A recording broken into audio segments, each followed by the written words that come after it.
So, we intend to wrap up natural convection in this particular class, but before we do that, let us look at one more problem set, which is basically what we call inclined enclosures.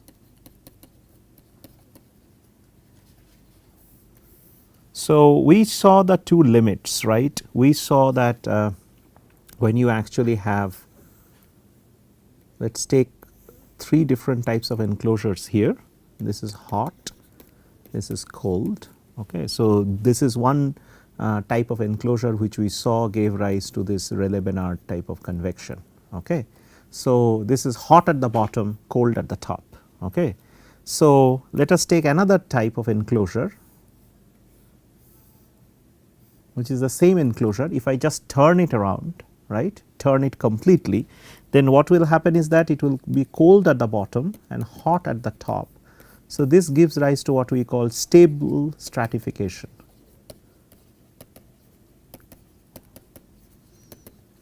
This is the Bénard convection, which we talked about in the last class. Okay. So, this is stable stratification. Okay. So, in between these two limits, right, you can rotate and have this particular enclosure at any angle. Okay. So, let that angle be something like this. So, this is the same enclosure, this is a hot TH, this is a cold there, this is the angle which we call as tau. Okay. This is the length which we call as h. Okay. So, as you can see, when this tau actually becomes equal to 0, right, you have hot at the you have hot and cold, okay, depending on what is the orientation. So, if your tau is 180 degree, okay, so if you just rotate and go on increasing this tau, so that it becomes, it just rotates the other way. So, it becomes cold at the bottom and hot at the top. So, you will get one angle, and similarly if you just make it 0 on the other side, okay, you will get another another angle, right. So, it will be hot at the bottom, cold at the top, right. So, when tau is equal to 0, right, when tau is actually equal to 0, you have, okay, you have the configuration which is represented by this, which is the Rayleigh-Bénard, right. When tau is equal to 180 degrees, you have the configuration which is given like that, right. Okay. So, I mean, depending on whether, so this is your hot, so just in case this is your cold. Okay. So, the two configurations that we have over here is that when tau equal to 180 degree, it gives rise to stable stratification, and when tau is equal to 0, it gives rise to Rayleigh-Bénard, assuming that the Rayleigh number is greater than 1708, as we saw in the last class. And in between these angles, any angle of tau between 0 and 180 degree, you will have inclined enclosures. Okay. Inclined enclosures, when tau is equal to 90 degree, you will have hot and cold enclosure. So, it is like a vertical enclosure which we did in the last class. So, and gravity is obviously acting in this direction for all these cases, right. Okay. So, so 90 degree corresponds to, tau is equal to 90 degree corresponds to the enclosure which is heated from the side, that we did rigorously, okay, in during the earlier lectures, heated from the side, and it is a vertical enclosure. So, vertical enclosure heated from the sides. Okay. So, obviously this inclination of tau has got a dramatic effect, right. As we can see that when tau is equal to actually 180 degree, you have purely a conduction driven problem, right, because it is a stratified, it is a stably stratified, right. While on the other hand, we saw that Bénard convection can give rise to a very high Nusselt number value or a heat transfer just because of this convection cells that you create, right. Okay. So, in other words, if I have to represent this whole thing in the form of a graph, so let us look at, let us first look at what it can be, and then, So, this is Nusselt number based on L, okay, where L is basically this dimension. If you go back to the previous slide, this is your L. Okay. So, this is your L. Got it? Okay. So, in this particular case, 1 Nusselt number equal to 1 implies the pure conduction limit, right, and this is your angle of inclination, which is given as tau, right. Okay. So, this part let us represent it as 180 degree, and this part, let us put a line here, this is called 0 degree, right. Okay. So, at 180 degree we know it is going to be 1, Nusselt number is going to be 1, because at 180 degree it corresponds to the stable stratification, right. So, it is hot at the top, cold at the bottom, okay. It is like stable stratification, that is what that 1 is, right. So, stable stratification is basically a pure conduction problem, right. It is just a conduction gradient that you create, right, and there is somewhere in the line there is 90 degree. Okay. So, what can tentatively happen is that you will go up towards the stable configuration, towards the vertical enclosure, you will reach some kind of a peakish over there, right, because this is basically what we call heated from the side, right, heated from the side. So, what do you expect after this? After this is supposed to fall a little bit, right, that is because once again you are twisting the enclosure to the other direction, right. So, it will fall a little bit, okay. This is not drawn according to scale, remember. So, it falls a little bit. So, this particular point is given some critical value which is tau star. So, okay. So, there is it starts from 1, it goes up, reaches a maximum, then it kind of droops a little bit, at this particular location, right. Again, as we go on to the 0th part, which is basically the Bénard convection region, right, you are supposed to get a kick up once again, correct. So, you are supposed to get it rise to a certain extent.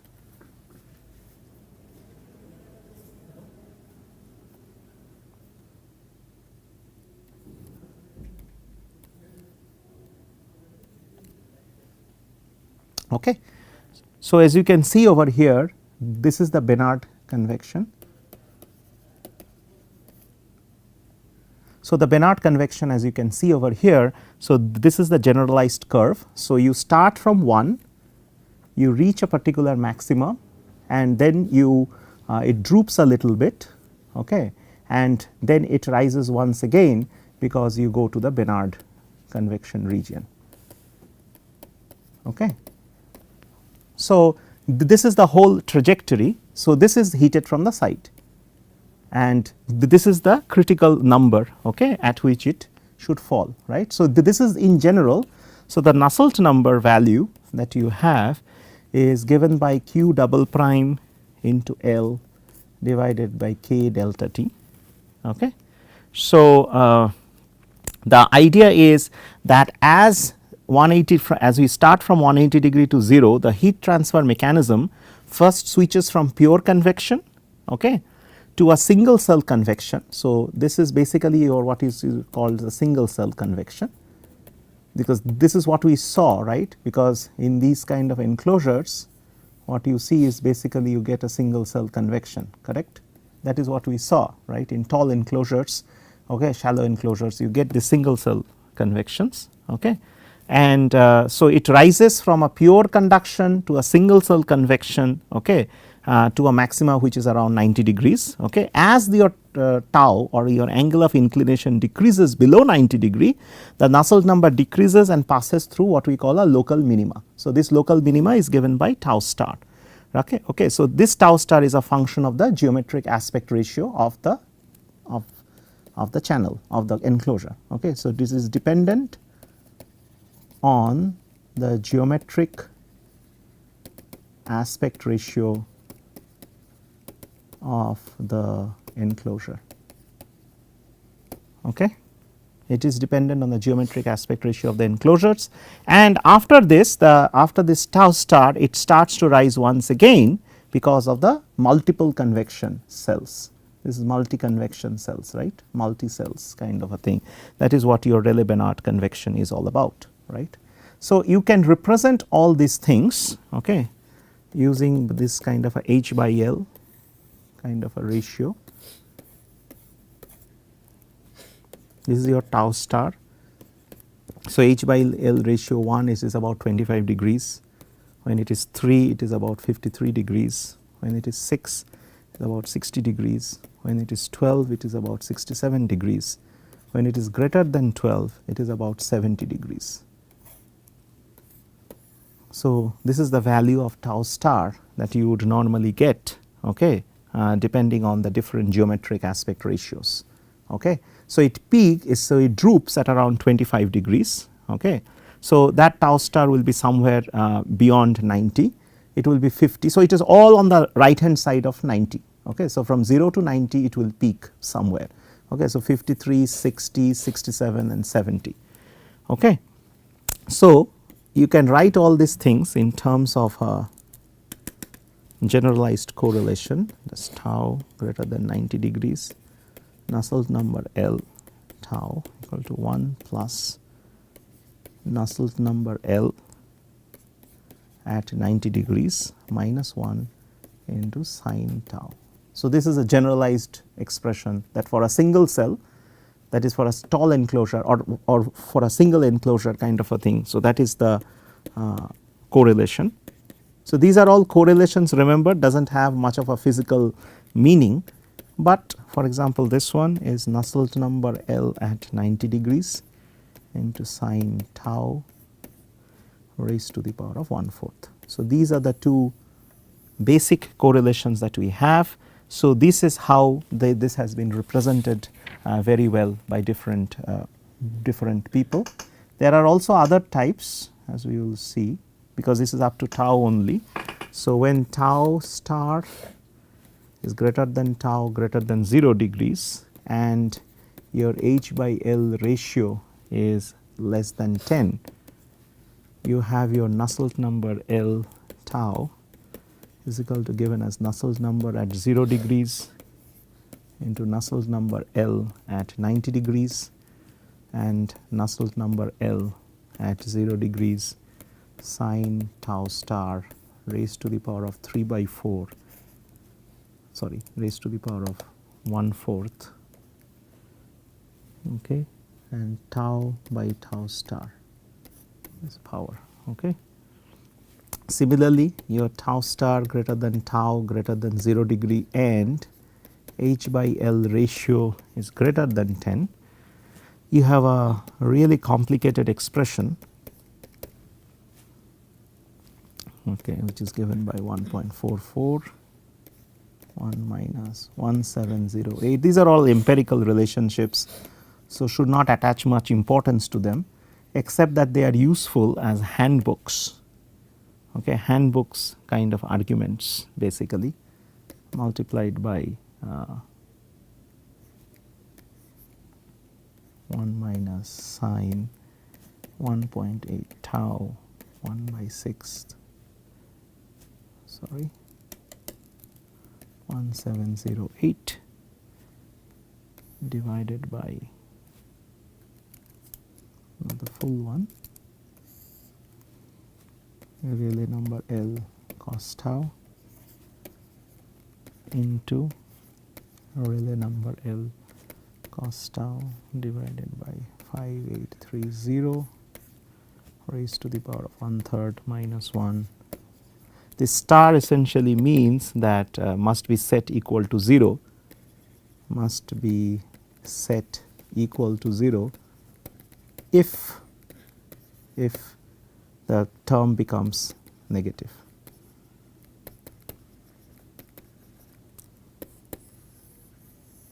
So, that is the catch, okay. And the Rayleigh number in all these cases are based on G beta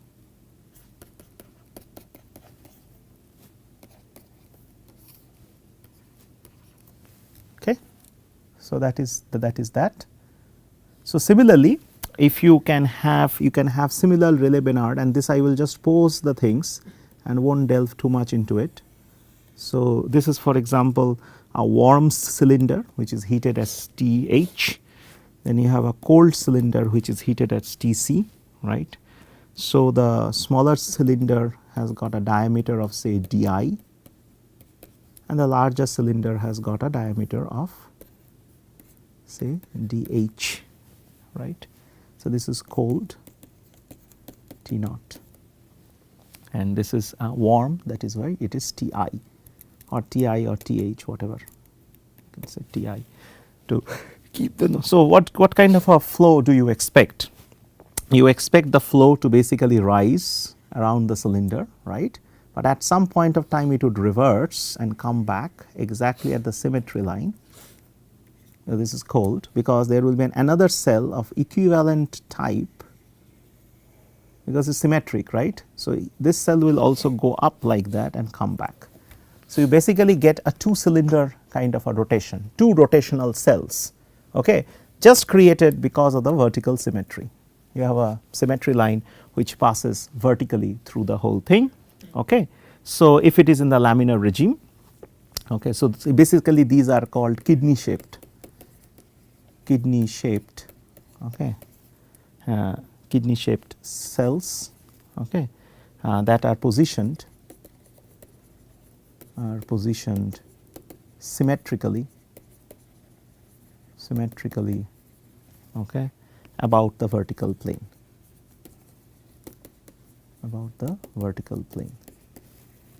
okay. So, these cells are basically essentially heated and cooled from the side. The overall heat transfer correlation has got the features of whatever we learned earlier, okay. So, if you so all the equations that we did earlier, it is basically very similar to that, except that this is done in a cylinder, but you can kind of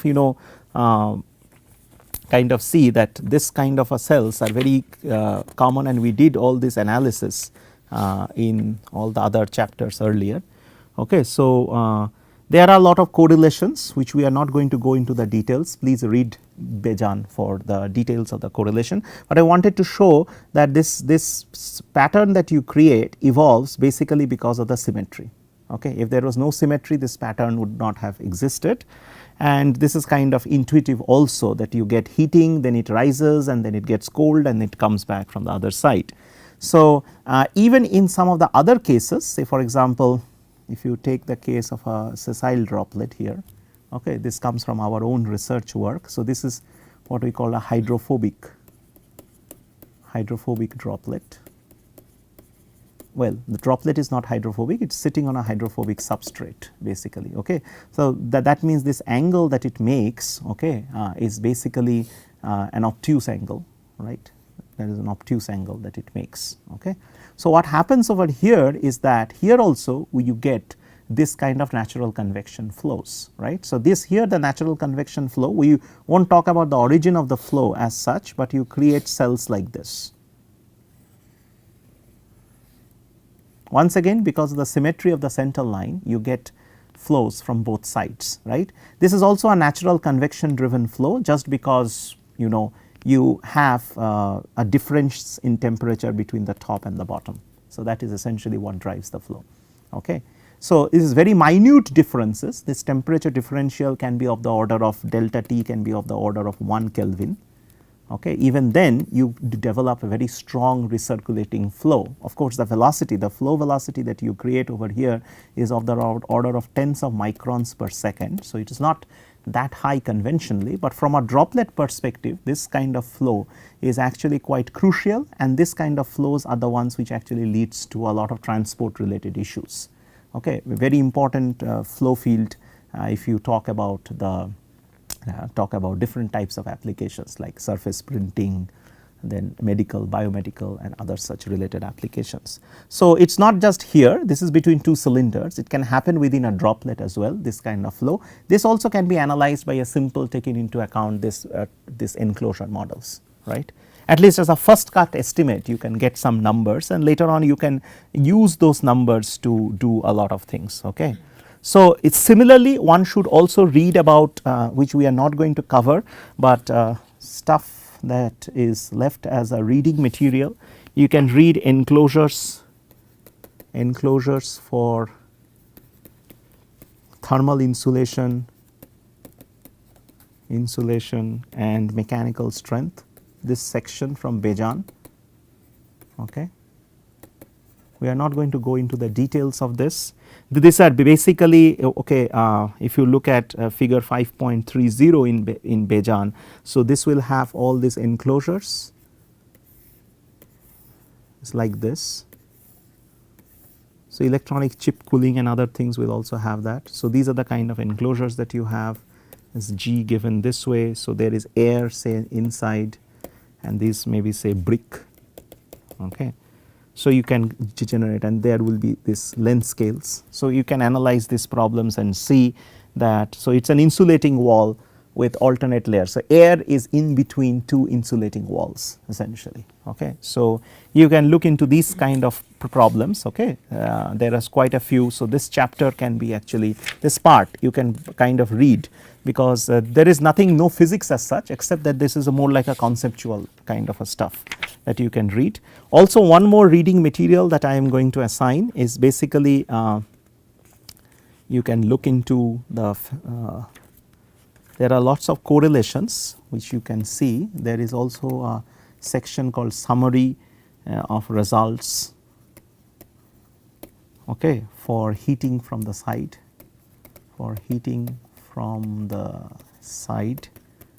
So, out of this you can have isothermal walls, side walls basically. Okay, so, there you have the tall enclosures. Just read through them, H by and the graphs that are associated with them. Then you have the shallow enclosures obviously. So, shallow enclosures will be H by L should be less than 1, okay, much less than 1 actually. Okay. Then you can have the square enclosures. We have covered most of them in details, but there are several correlations and things like that which will give you a nice idea of what these enclosures are, right. Okay. So, similarly there will be there are graphs which basically figure 5.5, 5.15, 5.16 and equations 5.63 and 5.64, which basically tells you what are the correlations that are available for these kind of enclosures. Okay.